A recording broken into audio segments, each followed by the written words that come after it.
Hey Grumps, how's it going? I'm here to do the video for our July project, the film that I picked this month. And thanks everybody for voting and all that sort of thing. So the one we picked for this month, and I was kind of surprised that people agreed on this, but there was a groundswell of support for this month's movie, Beach Blanket Bingo, starring Frankie and Annette. I'm really excited that you guys picked this because it's one of my favorites. I'm kidding. We did not pick this movie this month. Actually, the one that we did pick was Untamed Youth, starring Mamie Van Doren, right? So I know we're all excited to talk about this one. Stop it, Mike. It's not funny. We picked Unforgiven, the best picture of 1992. What was I doing in 1992? 1992, I was, let's see, 41 years old. I was a workaholic. I was having anxiety attacks, and I was completely exhausted. So this passed me by. I did not see Unforgiven. In fact, I didn't see it until what, last week, when after I uh, started this project. So before I get into the movie, let me apologize to everybody in the group, and especially to Bob Harrison, Bob of the North, for the way I did this. I jumped the gun. I thought that everybody had made a list. I was waiting for Bob, and then I thought that he made a list, and then I realized that he hadn't. So I apologize, Bob. I didn't mean to be a little premature there, but I guess it worked out okay because you did have this movie in your collection, and you made a terrific video that I've already watched. So thanks to everybody for joining in with this. Now, I guess the reason why I put this on my list, along with a couple of other things that are out of my comfort zone, is just for that reason. I'm still trying to get out of my comfort zone a little bit, right? So it's baby steps, I guess. But I had another couple of Clint Eastwood films that I have on a double feature: True Crime and Absolute Power, which I picked up at Big Lots years ago. As I did this, I picked this up at Big Lots for $3 or $5, and I guess it started getting cheap because it was an older edition with a snapper case. So that's probably the reason. And so it was in the bargain bins everywhere. But I actually never really got into the films of Clint Eastwood back in the 70s and 80s. I remember being a big fan of Clint Eastwood when he did the TV show Rawhide that was from 1959 to 1966. Great show, great cowboy show, great western. And I didn't see much of his films, many of his films. I remember going to see Hang 'em High, and didn't see the Italian trilogy, Fistful of Dollars, and the other two. I think I saw the first two eventually, but not when they first came out. And after Hang 'em High, I think I may have seen one of his other films.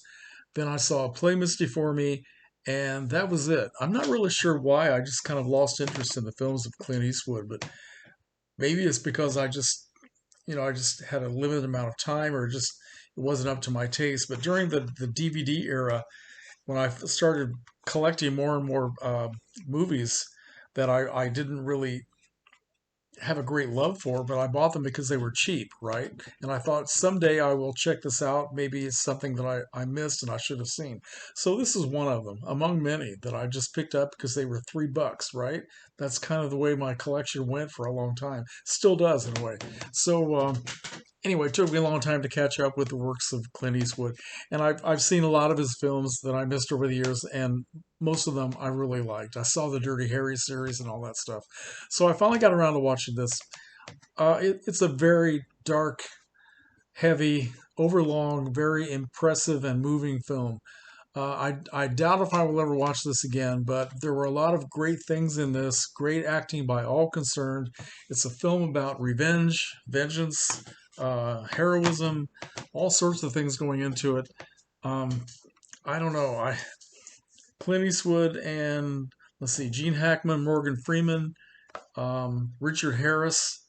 I'm not sure why Richard Harris's character even in this film. It doesn't really make any sense to drag Richard Harris in and have Gene Hackman beat the crap out of him. That just doesn't. I don't know. It's kind of strange, but yeah, another good performance, right? Now the three guys that go after this. I'm not going to go into the plot because I'm sure everybody else will too. But these this group of prostitutes in this town in the middle of nothing, run by Gene Hackman and a bunch of his rowdy friends, if you can call them that. They they are seeking revenge on not only Gene Hackman but especially a couple of cowboys that are still around who sliced up one of the whores in the whorehouse and left her scarred in her face.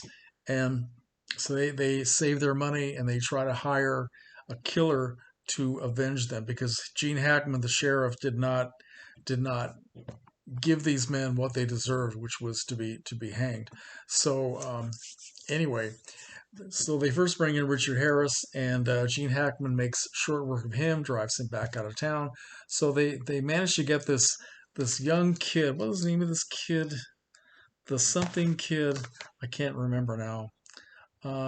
Played by an actor that I'd never heard of, named James Woovell. It's not on the back here. I had never heard of this guy. Very good actor, but he decides to enlist a couple of old criminals, killers, um, played by Clint Eastwood and Morgan Freeman, who have started families and peaceful lives and all this sort of thing. Well, Clint Eastwood has lost his wife, and they go off to. He talks them into it. They do it for the money, for nothing else, because they're not really anxious to do this, but they just want the money, so they go along with it and kind of reluctant to go back into their old style of life. But they go into this town and they all kinds of mayhem ensues. Morgan Freeman is killed. I mean, it really is a bloody fucking mess, which I kind of knew it was going to be because I had heard a lot of people talk about this over the years, read a lot of information about it, so I knew it was going to be violent, which is one reason why it sat on my shelves for such a long time. And I wanted to do this project with Unforgiven this month because I wanted to give myself an incentive to actually take it off the shelf and watch it. So I'm very glad that I did. It's a very long movie. It's not easy to watch. I doubt seriously that I will ever watch it again. I already said that, didn't I? So I don't have to say it again. What else? Was there anything else I wanted to say about this movie? I can't remember. Um, but it was very moving at the end when they talked about what happened to Clint Eastwood and his children and all that. And good music goes with it. It's visually very impressive. Just totally dark. I've never seen a western that was this downbeat and depressing and cynical. Wow. But it won Best Picture, and I guess Clint Eastwood made his final statement about the Wild West, and he's never done anything since. I kind of wish he's probably too old to act in a western, but I kind of wish that he would direct something, you know. But anyway, so that's all I have to say about Unforgiven, and I hope you'll forgive me for bringing in Untamed Youth and Beach Blanket Bingo just to have a little fun.